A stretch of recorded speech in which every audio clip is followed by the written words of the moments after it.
Hello, ഇന്ന് എൻ്റെ ഓഫീസിലത്തെ last ദിവസമാണ്. ഞാൻ എൻ്റെ PG ഫൈനൽ ഇയർ ഡിസർട്ടേഷൻ ചെയ്തുകൊണ്ടിരുന്നത് കോഴിക്കോട് CWRDMലാണ്. ഞാനിന്ന് റൂമൊക്കെ വെക്കേറ്റ് ചെയ്ത് ഇറങ്ങിയതുകൊണ്ട് ഞാൻ എൻ്റെ റൂംമേറ്റ് ചേച്ചിമാർക്ക് 2 ഗിഫ്റ്റൊക്കെ സെറ്റ് ചെയ്ത് വെച്ചിട്ടുണ്ട്. ഇതാണ് എൻ്റെ രചന ചേച്ചി, ഇതാണ് എൻ്റെ ശില്പ ചേച്ചി. 1 2 അല്ല 3 മാസമാണ് ഇവരെന്നെ സഹിച്ചത്. സോ അവർക്ക് നമ്മളൊരു അവാർഡ് കൊടുത്തേ പറ്റൂ. ഇതാണ് എൻ്റെ department, land and water management. ചെന്നോടനെ തന്നെ നമ്മൾ കുറച്ച് പണിയൊക്കെ എടുത്തു. പിന്നീട് അങ്ങോട്ട് ഓട്ടമായിരുന്നു. സത്യം പറയാലോ, ഇവിടെ ജോയിൻ ചെയ്യാൻ ഞാൻ അത്ര കഷ്ടപ്പെട്ടിട്ടില്ല കേട്ടോ. അങ്ങനെ നമ്മൾ ഇവിടുത്തെ എല്ലാ പ്രൊസീജിയേഴ്സും തീർത്തു, സർട്ടിഫിക്കറ്റ് എല്ലാം റെഡിയാക്കി. ഇനി എന്ത് തേങ്ങ ഇറങ്ങി പോകണം, അത്ര തന്നെ. തിരക്ക് പിടിച്ചൊരു യാത്ര പറച്ചിലായതുകൊണ്ട് വേറെ ആരും എനിക്ക് കൈ കിട്ടിയില്ല. അപ്പം ഞാൻ എൻ്റെ സോനോട് യാത്ര പറഞ്ഞ് ഇറങ്ങി. ഇതാണ് എൻ്റെ ലാസ്റ്റ് അറ്റൻഡൻസ്.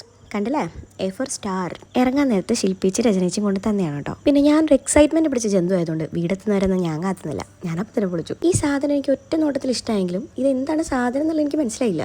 അതെ, ഫൈനലി ഞാൻ അതിൻ്റെ കുടുതാപ്രി അതിൻ്റെ മണ്ടയിൽ നിന്നും കണ്ടുപിടിച്ചു. അതെ, അതൊരു ലാമ്പാണ്. കൊള്ളാല്ലേ, നല്ല ഇടിവെട്ട് സാധനം. അങ്ങനെ പെട്ടിയും കടക്കിയെടുത്ത് ഞാൻ പോരുകയാണ് സുഹൃത്തുക്കളെ, പോരുകയാണ്. ബൈ.